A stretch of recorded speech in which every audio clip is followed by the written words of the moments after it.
तो ये है एक्सरसाइज का क्वेश्चन नंबर 1.3, जो कि बच्चों को इजीली जल्दी समझ में नहीं आता क्योंकि थ्योरेटिकल क्वेश्चन है ये, और ये बहुत आसान क्वेश्चनों में से एक है। वैसे मैं कहूँ तो रद्दी क्वेश्चनों में से एक है। देखो क्वेश्चन क्या है कि check that the ratio of K E square और G M E M P दे रखा है इज डायमेंशनलेस। पहला सवाल क्या है कि चेक करना है कि ये डायमेंशनलेस है। दूसरा सवाल है कि look up the table of physical constant, यानी कि कांस्टेंट के टेबल को देखो और इसकी वैल्यू फाइंड करो, यानी कि इस रेशियो की वैल्यू फाइंड करो। दूसरा सवाल। और तीसरा सवाल है इसमें what does this ratio signify, यानी कि अपने को 3 सवाल पूछा गया। पहला बात तो ये बोला गया आपको चेक करो कि ये जो वैल्यू दे रखी है उन्होंने, ये जो रेशियो दे रखा है वो डायमेंशनलेस है। दूसरा आपको इसकी वैल्यू कैलकुलेट करनी है, और तीसरा आप ये हमें क्या दर्शाता है ये बताना है हमें। तो देखो बहुत ईजिली समझा देता हूँ, जैसे कि आपने देख ही रखा होगा, आपको ईजिली समझ में आ जाएगा।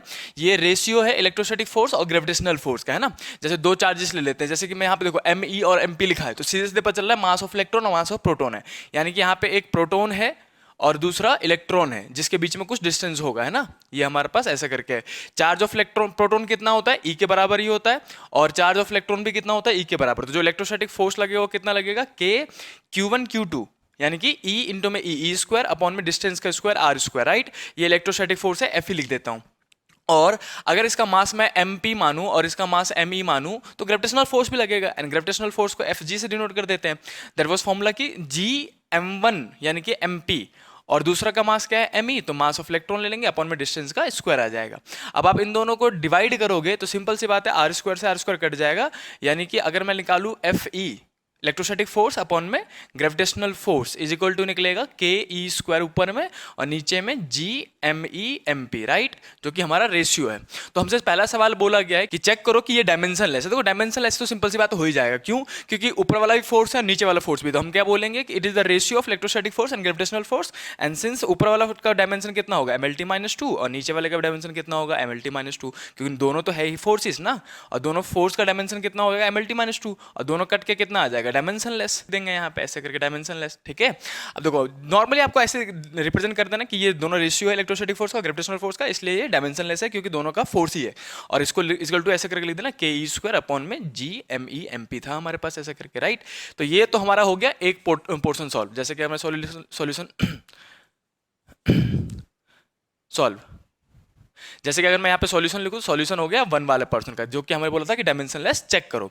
अब दूसरा सवाल आपसे इसी में पूछा गया है कि इसको वैल्यू पुट करो और इस रेशियो की सारी चीजें निकालो। तो देखो नॉर्मली आपको वैल्यू तो वैसे याद ही होना चाहिए, मैं फिर भी यहाँ पे लिख देता हूँ। के जो है वो इलेक्ट्रोस्टैटिक कांस्टेंट, जो कि लास्ट वीडियो में बताया था 9×9 यूनिट होता है न्यूटन मीटर स्क्वायर पर कूलम स्क्वायर, राइट।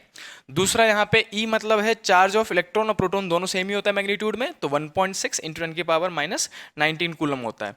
और यहाँ पे कैपिटल जी यानी कि यूनिवर्सल ग्रेविटेशनल कांस्टेंट है, जिसकी वैल्यू होती है 6.67, जो कि आपने 11th में पढ़ा होता है। और 10⁻11 यूनिट की बात करूँ तो न्यूटन मीटर स्क्वायर पर के जी स्क्वायर आता है। यूनिट भी याद कर लेना, क्योंकि अगर आप नीट और जेई देना चाहते हो तो उसमें कई बार एमसीक्यूज में फंसा देते हैं, यूनिट ही क्या यूनिट में ही फंसा देते हैं कई बार। तो अब देखो यहाँ पे एम ई मतलब है मास ऑफ इलेक्ट्रॉन, जो कि आई होप कि आपको याद होना चाहिए, दैट इज 9.1 इंटू 10⁻31 kg। और एम पी मतलब है mass of proton, that is 1.67 into 10⁻27 kg होता है ये। तो इन सब की वैल्यू हमें ऑलरेडी पता होता है, अगर नहीं पता हो तो क्वेश्चन में गिवन होता है। आप इन सब की वैल्यू इसमें डालो और सॉल्व करो, न्यूमेरिकली सॉल्व करो, यानी कि जो अगर आप रेशियो निकालोगे एफ ई अपॉन में एफ जी का, यहाँ पे सॉल्व कर देता हूँ। तो इन सब की वैल्यू पुट करनी है आपको यहाँ पे और वैल्यू सॉल्व करनी है। तो मैं डायरेक्टली आंसर लिख देता हूँ, जो कि एनसीईआरटी ने लिख रखा है, सॉल्व करके वही आएगा, सिंपल सी बात है। तो द आंसर इज 2.4 इंटू 10⁻39 ऐसे करके रेशियो आएगा। और इसका कोई डायमेंशन वायमेंशन या फिर यूनिट नहीं होगा, क्योंकि फोर्स अपॉन फोर्स यूनिटलेस भी होगा और डायमेंशनलेस तो होगा ही होगा।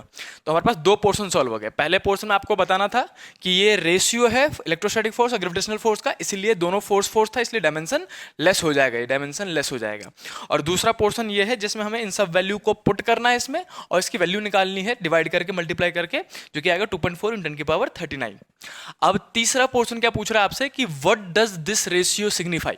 ये जो रेशियो है के ई स्क्वायर अपॉन में एम ई एम पी, ये आपको क्या सिग्निफाई कर रहा है, इससे आप क्या समझते हो, मतलब आपको क्या समझ में आ रहा है इस रेशियो से। तो हमें सिंपल सी बात समझ में आ रही है कि देखो यहाँ पे एक एमई मतलब मास ऑफ इलेक्ट्रॉन और एमपी मतलब mass of proton.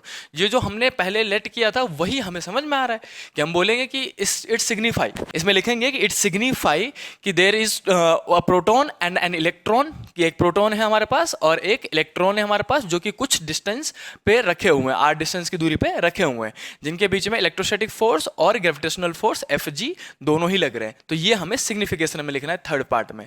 Theoretical question है, आपको इंग्लिश में ही लिखना है कि हम लिखेंगे इसमें it signify there is a proton and an electron जो कि आर डिस्टेंस पे रखे हुए हैं, जिनके बीच में इलेक्ट्रोस्टैटिक फोर्स और ग्रेविटेशनल फोर्स लग रहा है। तो ये 3 पोर्शन थे, बच्चों को जल्दी क्वेश्चन समझ में नहीं आ रहा था क्योंकि बच्चों को पता नहीं चल रहा था ये हो क्या रहा है। तो इस पूरे क्वेश्चन में एनसीईआरटी के ये एक्सरसाइज के 1.3 में सिर्फ 3 सवाल है मेजर, कि आप डायमेंशनलेस प्रूफ कीजिए क्योंकि दोनों फोर्स का रेशियो है, डायमेंशनलेस हो जाएगा।